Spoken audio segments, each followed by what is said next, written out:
Hey guys, I've literally never explained anything MBTI related in less than 10 minutes, but I'm gonna try and aim for 5 today, which I think is a attainable goal because of my trusty friend, the editing software that I use. The topic that I'm going to be talking about today is what I like about MBTI. Just a bit of context, I discovered MBTI in the year was 2012.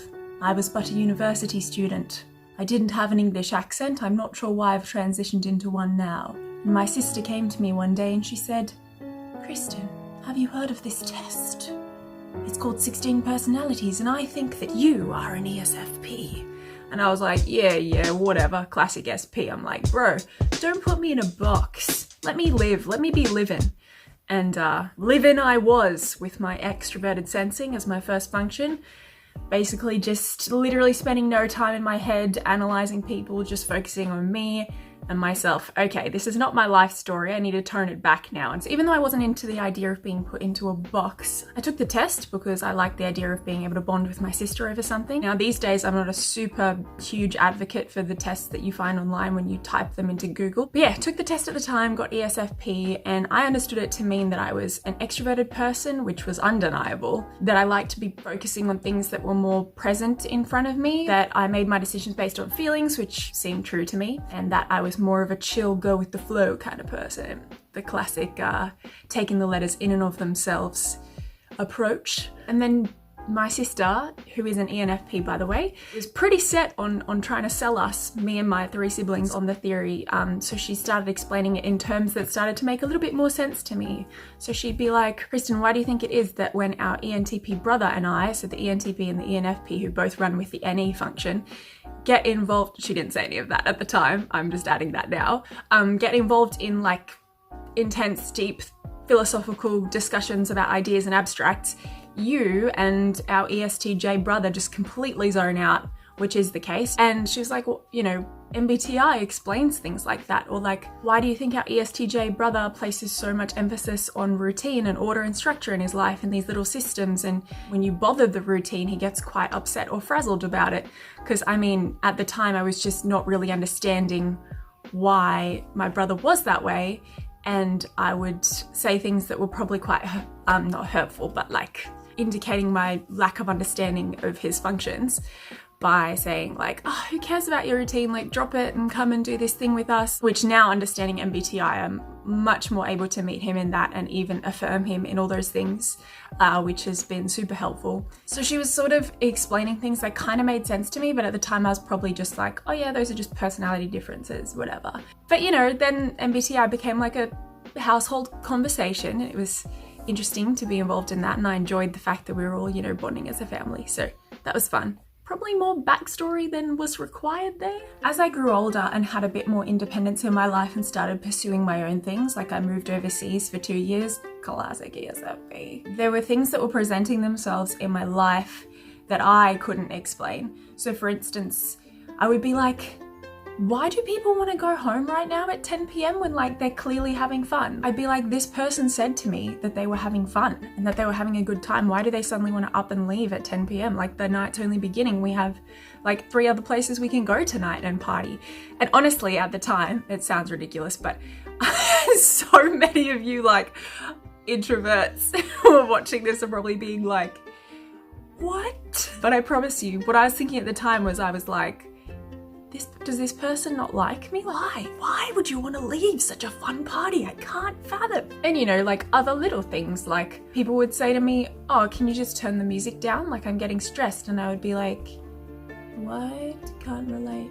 I started asking myself, why the heck do I get drained when I spend 5 hours by myself at home and other friends of mine can spend 5 days by themselves at home without getting drained or needing to see anyone? That doesn't make sense. I was struggling so much with staying at home and being alone, and then others weren't. And I was like, there's something at play here. One classic example that I like to refer to in advocacy of knowing the cognitive functions is my INFP friend, and this isn't something that I think is specific to INFPs. It's just the only friend of mine who this has happened with. The first like 2 years of our friendship was just a perpetual battle of just not understanding each other. And this is while I wasn't really into MBTI, like the functions. She and I are great friends still, and I love her to death. But yeah, the first 2 years was a struggle because she would sometimes come to me with her feelings or maybe problems or issues in her life that she needed to sort of get off her chest. And instead of that FE response of meeting her where she was at and just listening and being like, oh, that must be really hard for you, I'm so sorry, I would activate my TE and tell her how to fix the problem or explain sort of the different things that have added up to causing that problem. Or I would activate my SE and be like, let's go out and distract you, like let's go out and do something. And she would just a lot of the time be like, I don't want to do anything, I just want someone to hear me and be empathic. So after a while, she just stopped coming to me with stuff that was close to her heart. And I noticed it, and then I asked her about it, and she said, well, Kristen, I need a shoulder to cry on a lot of the time, but you are just sort of always telling me how to fix the problem or trying to get me to distract myself from the problem. But sometimes I just need someone to tell me that it's hard. And I was like, interesting, okay. I need to find external manifestations of the empathy that I'm feeling within me in order to make the person I'm with feel heard. And it was from there that I learnt to actively work on that extroverted feeling function, which isn't even in my main stack of functions. And so now, thanks to MBTI, when someone comes to me, I'm able to be like, okay, Kristen, we withhold the actual reaction and we apply the filter of that external empathy first, which, I mean, that's not to say I don't have empathy.